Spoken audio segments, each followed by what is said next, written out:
E vamos falar aqui de um tema que está causando muita polêmica, inclusive saiu ontem não, né? Ontem foi segunda, mas segunda com cara de domingo, né? Que o Fantástico trouxe a reportagem sobre a margem equatorial e essa exploração do petróleo. Bem-vinda, Rosângela, tudo bem? Boa tarde, Dri, boa tarde, Rovai, boa tarde a todos que estão conosco aqui ou estarão depois. Vamos lá, né? Um prazer enorme estar aqui com vocês. Muito obrigada pelo convite. E vamos falar desse tema tão discutido, mas tão ignorado na maior parte das pessoas. Bastante desinformação envolvida. Vamos lá. Então, a primeira pergunta que eu queria te fazer é em relação a, enquanto a Petrobras tem apresentado estudos para o IBAMA para ver se libera a prospecção, né, de petróleo na margem equatorial, a ANP abriu um leilão para petroleiras estrangeiras prospectarem lá, é isso? Elas já têm a liberação, elas não precisam da licença do IBAMA? Como que funciona isso? Qual a diferença da Petrobras para as petroleiras estrangeiras?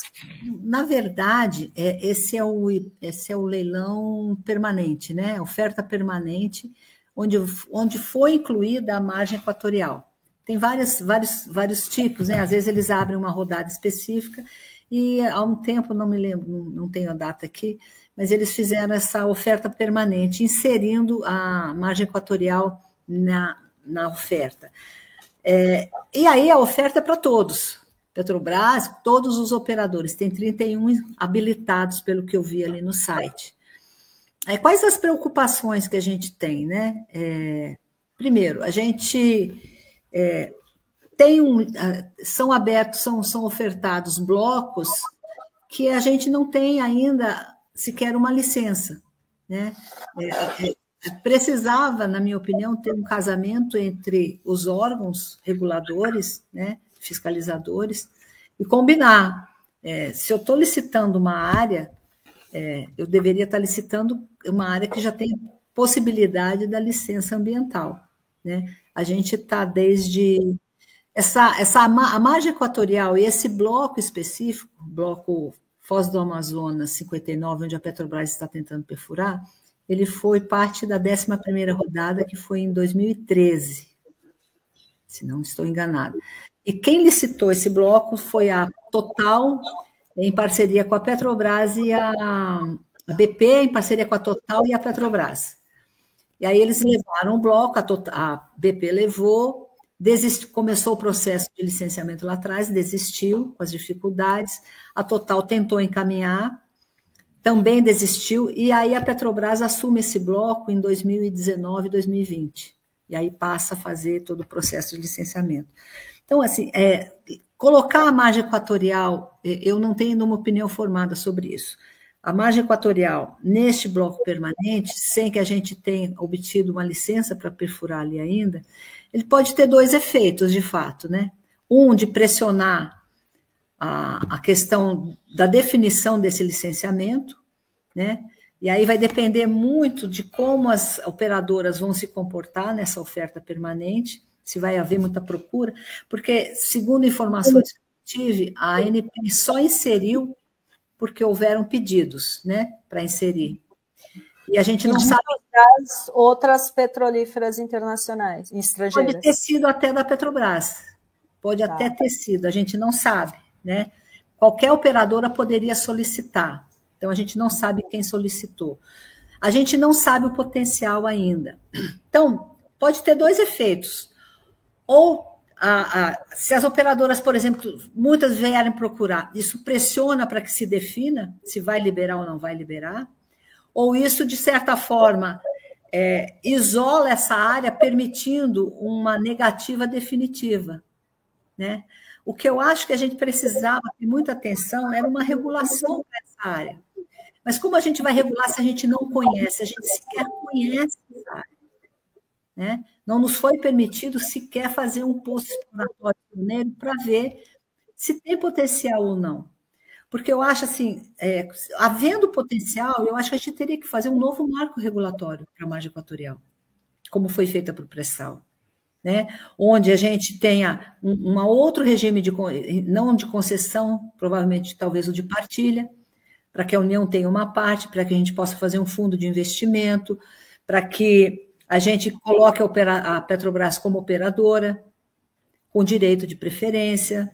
Tudo isso que foi feito, né, talvez até aprimorado, o que foi feito no marco regulatório do pré-sal lá atrás, para garantir a nossa soberania, para garantir que a gente use esse recurso para o país, primordialmente, né, prioritariamente, e não para ficar exportando e dando lucro para as multinacionais. Então, eu acho que precisava de uma política pública bem mais geral para essa área. Mas como definir isso se a gente sequer tem seu potencial? Aí é a questão do licenciamento, né?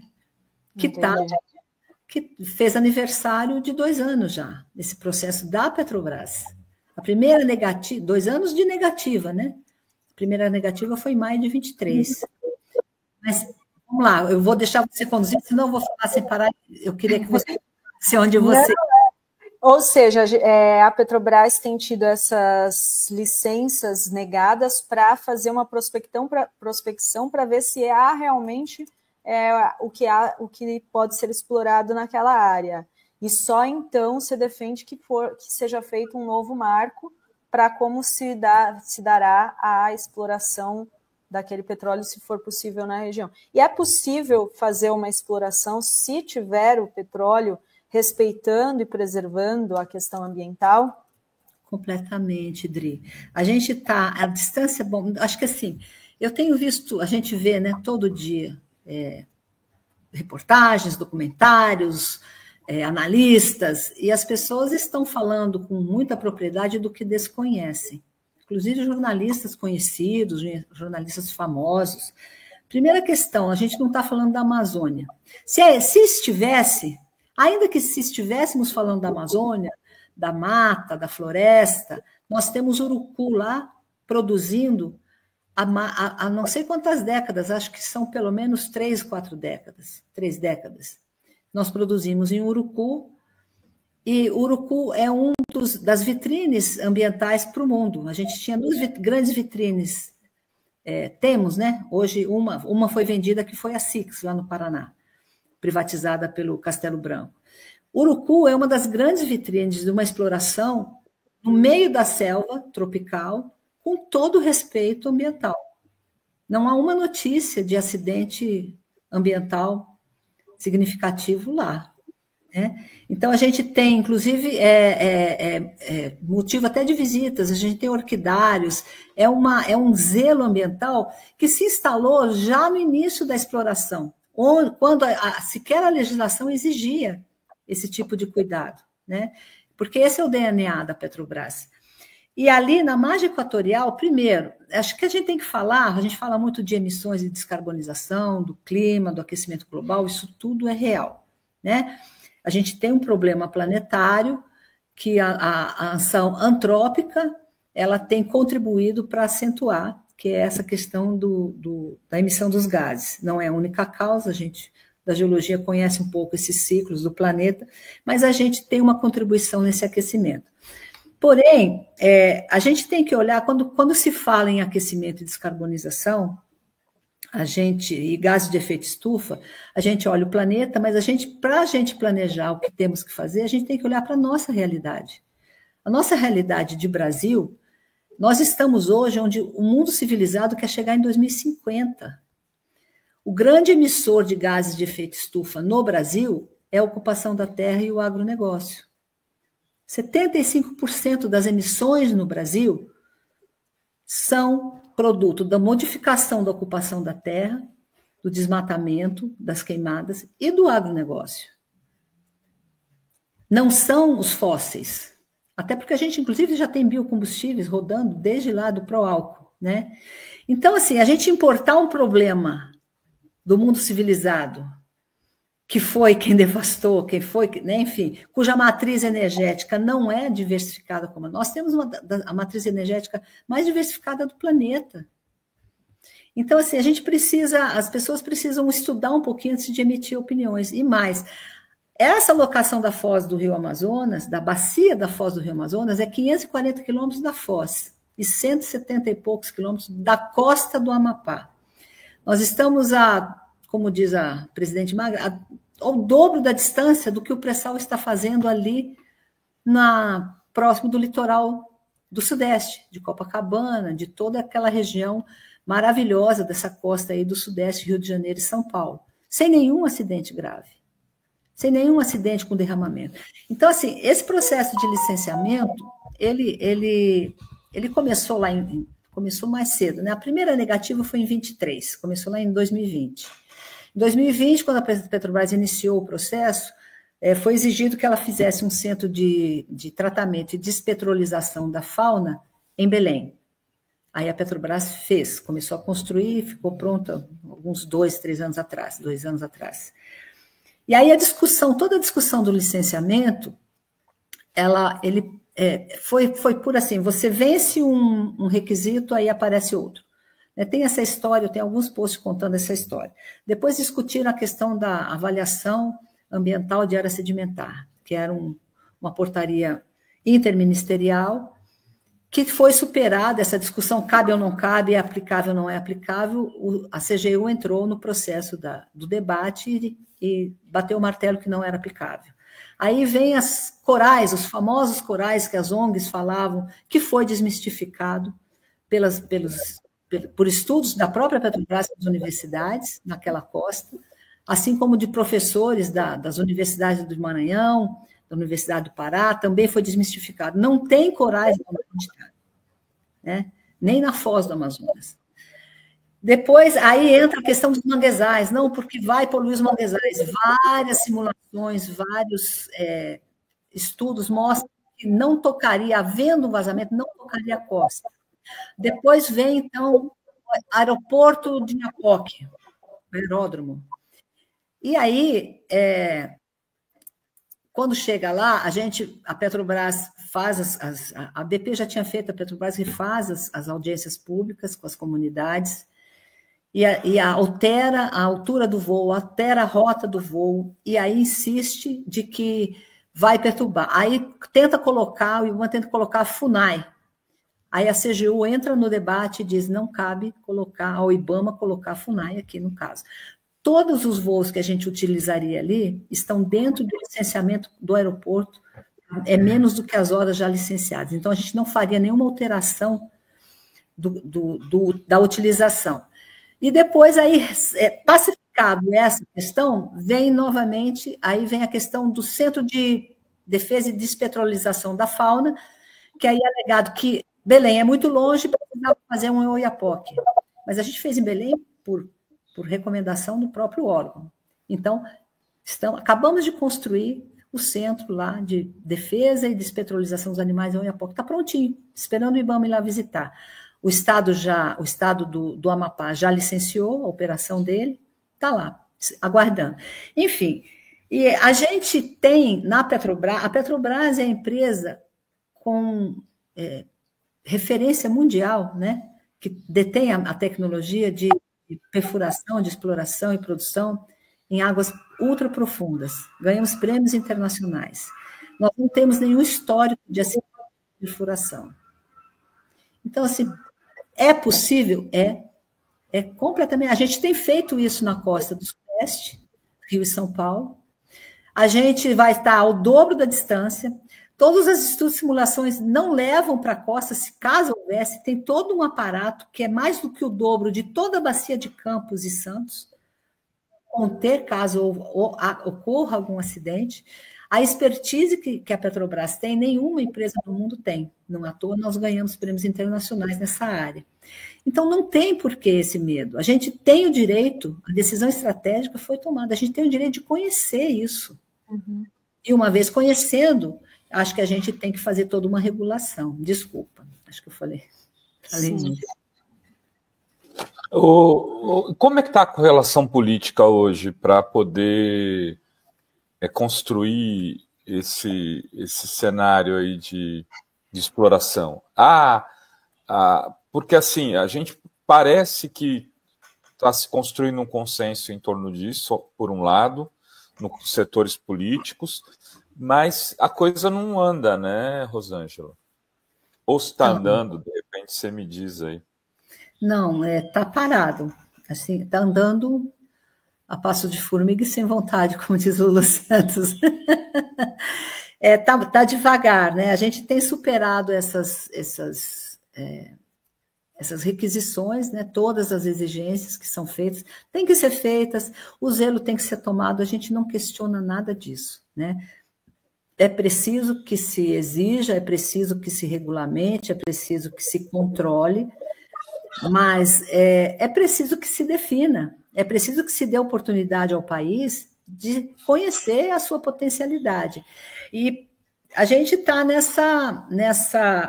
a discussão política, né, tem se travado muito a nível dos ministérios e da própria presidência, e estamos aguardando. O que eu posso dizer é que o IBAMA tem a sua responsabilidade, né, muita responsabilidade, uma liberação ali, mas acreditamos que se nós nos ativermos às questões técnicas, essa licença sai, é isso que a gente acredita, né? Então, superadas todas as exigências, todos os requerimentos, todas as questões que foram colocadas, e a gente tem respondido, acredito que essa licença deva sair.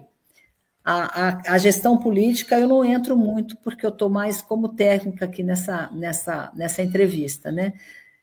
E ela foge muito também do escopo Petrobras, ela vai mais a nível de presidência, de executivo mesmo, né? Ministérios e presidência, e esse diálogo está sendo travado lá dentro. Eu não tenho detalhes sobre ele.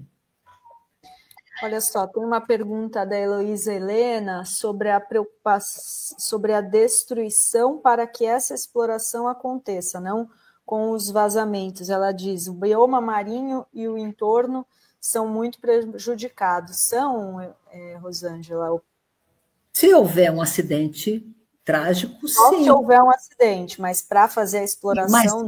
Mas ainda assim, se houver um acidente, né, o que a gente tem ali? A Petrobras não tem histórico de acidente na perfuração, na exploração, perfuração de poço. Né, esse é o histórico da Petrobras, a gente não tem.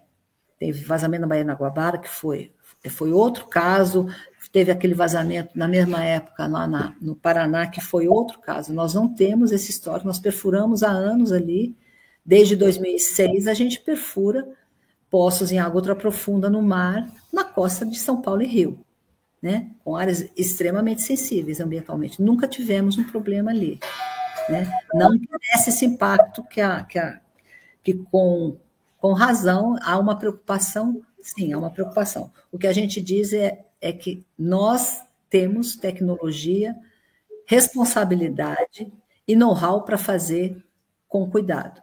Havendo algum acidente com vazamento, ele não toca a costa. Todas as simulações que foram feitas pela BP e refeitas pela Petrobras, inclusive com o Greenpeace junto, esse óleo, se vazar, ele não vai para a costa. Né? E tem todo um aparato também de controle e de contenção, né? E a gente tem uma frota que é mais do que o dobro da frota que está atuando em toda a costa sudeste do Espírito Santo a São Paulo. Então, assim, a gente tem certeza que a gente consegue fazer isso com segurança, porque a gente tem know-how para isso. Entendi. Olha só, tem o Jorge Figueiredo dizendo: muito boa a argumentação da Rosângela, o maior problema sobre a questão é muita gente dando opiniões sem saber sobre o que se está falando. É verdade. E o Haroldo também parabeniza a Rosângela, é isso mesmo, é preciso conhecer primeiro para ver o que pode ser feito posteriormente. Eu queria agradecer a Rosângela, muito obrigada, viu, pela entrevista aqui hoje. Se tiver alguma coisa que a gente não abordou, se quiser falar também, à vontade. Eu só gostaria de ressaltar também a questão da transição energética, né? Acho que existe muita romantização do tema, né? Não temos energia limpa, isso é folclore, isso é mito. E qualquer energia que a gente vai gerar tem impacto socioambiental. Nós temos no Brasil, no agreste brasileiro, parques eólicos com passivos socioambientais medonhos, Não está se discutindo demanda mineral para baterias elétricas, para construção dessas torres, de placas solares. Então, assim, eu acho que a gente precisa desromantizar, né, esse tema e conversar com mais pé no chão, com mais dados científicos e estudos, porque não há solução limpa. O que a gente vai ter é uma diversificação energética e toda ela vai ter que ser feita com muito cuidado. Eólica offshore, por exemplo, se o IBAMA, eu acho que para licenciar, não estamos prontos. 50% dos nossos oceanos e os impactos são grandes. Não tem energia. Isso é história para boi dormir. Né? Qualquer energia, qualquer fonte alternativa que fizermos, ela vai ter impacto. Então, tem que ter muito cuidado, muita avaliação e muito zelo na implantação, qualquer que seja a escolha que a gente faz. Obrigada, tá, gente? Obrigada, Rosângela. Até a próxima. Até a próxima, Rosângela. Tchau, tchau. Valeu. Tchau. Obrigado.